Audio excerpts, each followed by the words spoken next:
In the center of the endless Pacific Ocean, where waves flow uninterrupted for thousands of kilometers, one piece of stone rises above the level of the Eiffel Tower. Far away, broken and shrouded in tempestuous seas, Baal's pyramid has long terrified as inaccessible. For centuries it remained untouched, its black walls warding off even the most daring sailors. But a few adventurers braved its vertical face, eager to discover its secrets. But halfway up, something occurred that chilled them to the bone. Was it the cliff itself, the sea beneath, or something living that was attached to the cliffs? What they met turned a climb into a spine-tingling tale of survival. If this kind of story touches your heart, if you're someone who cares about truth, responsibility, and speaking up for the voiceless, please like this video, subscribe to our channel and share it with someone who should hear it. Let's get started. Standing tall and bare from the center of the Pacific, Baal's pyramid appears less a part of our reality than something drawn from a dream, or a nightmare. A lone shard of basalt, it rises from dark blue depths like the fin of some fossil creature, its rough edge frequently obscured by haze. Standing 562 meters, 1,840 feet, tall, it is the world's tallest sea-stack volcano, a natural skyscraper that looms higher than the Eiffel Tower. And yet its foundation is only about 300 meters wide, so thin that when seen from afar it appears virtually two-dimensional, like the blade of a knife lying along the horizon.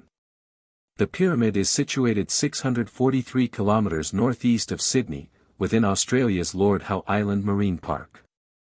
Remote and savage, it is ringed with seas that drop over 2,000 meters deep.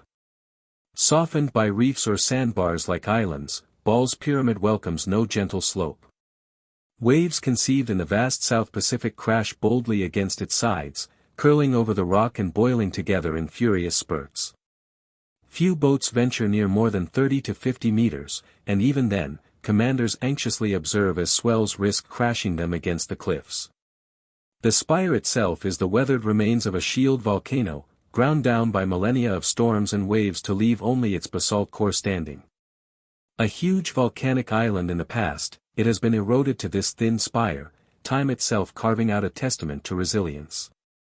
Its cliffs are vertical, its crests shifting and unstable, and its sparse ledges sticky with guano and barnacles. There are no roots of soil, no haven of beaches, only dark walls vertical out of the sea. In 1788, after a voyage to Norfolk Island with convicts, Royal Navy Lieutenant Henry Lichbird Ball was the first European to document its presence. From the deck of his vessel, he saw the peculiar spire and recorded it in his logbook, forever attaching his name to the isolated rock. But Ball made no attempt at landing. One look at its cliffs and the huge waves pounding its flanks was warning enough. Ball's pyramid shrieked that it was unfriendly to men. For almost 100 years, it was left alone, familiar only as a mysterious shape on charts and in the stories of sailors. Legends that circulated about it only made it more mysterious.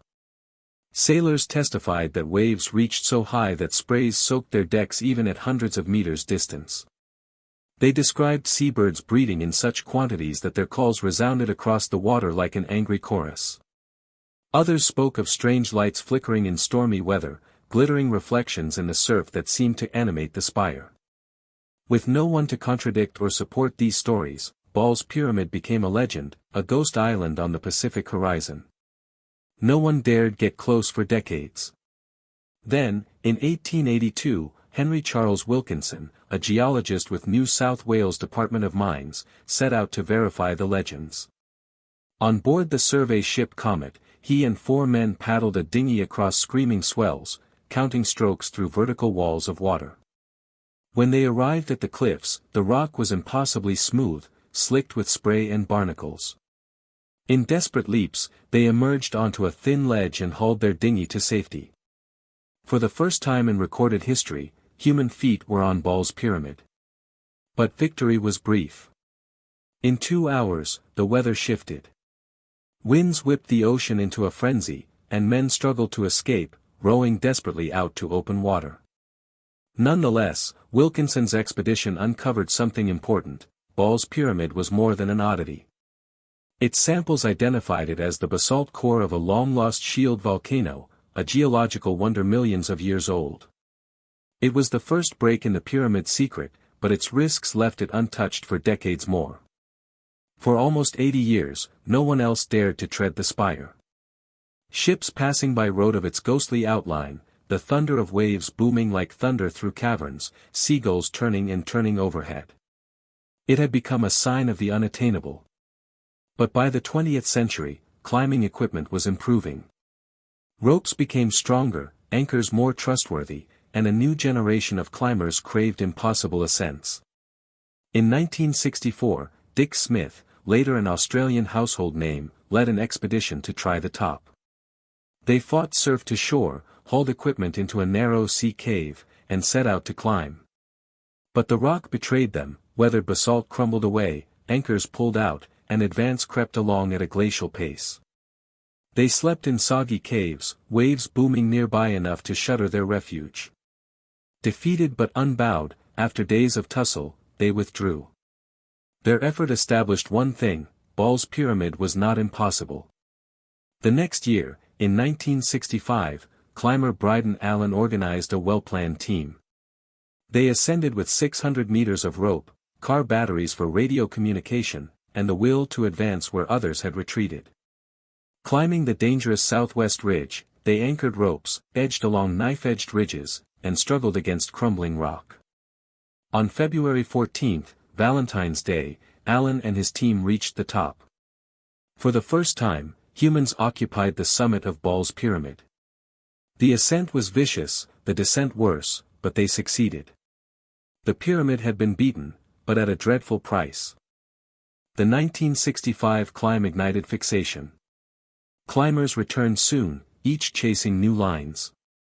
Keith Bell and John Worrell climbed razor-thin West Ridge in 1970, dodging crumbling spires and storms. They made it, furthering the spire's mythology. In 1979, Dick Smith returned again and reached the top, this time implanting a new South Wales Prime Minister's flag, symbolically claiming the pyramid for Australia. But by the 1980s the risks became apparent. The rock was loose, waves cruel, rescues almost impossible. Helicopters were blown aside by ferocious gusts. Boats risked being smashed against the cliffs. The spire was climbed, yes, but at great risk. The New South Wales government prohibited recreational climbing on Ball's Pyramid in 1986. It was the result of both safety and ecological concerns. Scientists were increasingly discovering that the spire's remoteness made it more than a mountaineering feat, it was a sanctuary. Seabirds made their nests on its ledges, vegetation clung to crevices, and delicate ecosystems existed, unvisited by man. Permitted scientists were the only ones allowed to land for years. And then, in 2001, a group of people hunting for evidence of the Lord Howe Island stick insect made an appalling find. Nicknamed the tree lobster, this insect had been officially extinct since the 1920s, decimated on Lord Howe Island by feral rats. But on top of Ball's Pyramid, among some scrub stuck into cracks in the basalt, they discovered survivors. Almost 24 of the colossal insects, black, shiny, and to 15 centimeters long, were alive. A miracle. The species had held on for virtually 8 decades on this impossible spire, battling storms, seabirds, and solitude. The find shocked the scientific community and turned Ball's Pyramid from a climber's holy grail to a conservation gem. Today, Ball's Pyramid is not only the world's highest sea stack, but a living monument. Seabirds such as Providence petrels and masked boobies wing overhead, their calls crying out across the sea. Resilient shrubs bind to crevices, tinging the basalt with surprising green. And, concealed in the foliage, the offspring of the Lord Howe Island stick insect perpetuate their unlikely existence, fed by captive breeding programs that now hold promise for their return to their native habitat. Mountaineering is still prohibited, although for exceptional scientific missions. Birds are now monitored by drones and research groups step with caution when permitted. Ball's Pyramid has changed its connotation, no longer a summit to be overcome, but a haven to be revered. To 18th and 19th century sailors, Ball's Pyramid had been a threat, a shard of stone protruding from the ocean, ringing with sea birds and radiating an otherworldly light in storms. To 20th-century climbers, it was a challenge, a virtual impossibility that tested bravery and technique. Now, in the 21st century, it has become more, a final sanctuary, where life clings on against all odds. Wonder and fear exist alongside one another here. Fear in the crashing seas, the eroded cliffs, the turbulent gusts that preclude rescue. Wonder at the persistence of life, at seagulls breeding where there is no earth, at the miraculous survival of an insect believed to be lost forever. Baal's pyramid is not somewhere to be conquered. It is somewhere to be revered, a natural cathedral where geology meets biology, where survival is the greatest tale. It reminds us that the planet still has secrets, that some locations remain unflagged, and that life can flourish on the most inhospitable corners of the planet. So what did the explorers actually experience halfway up that rugged spire? Fear of the emptiness below, wonder at the infinite blue stretching out in every direction, and the haunting sense that they were ascending not only a rock, but a living testament to perseverance.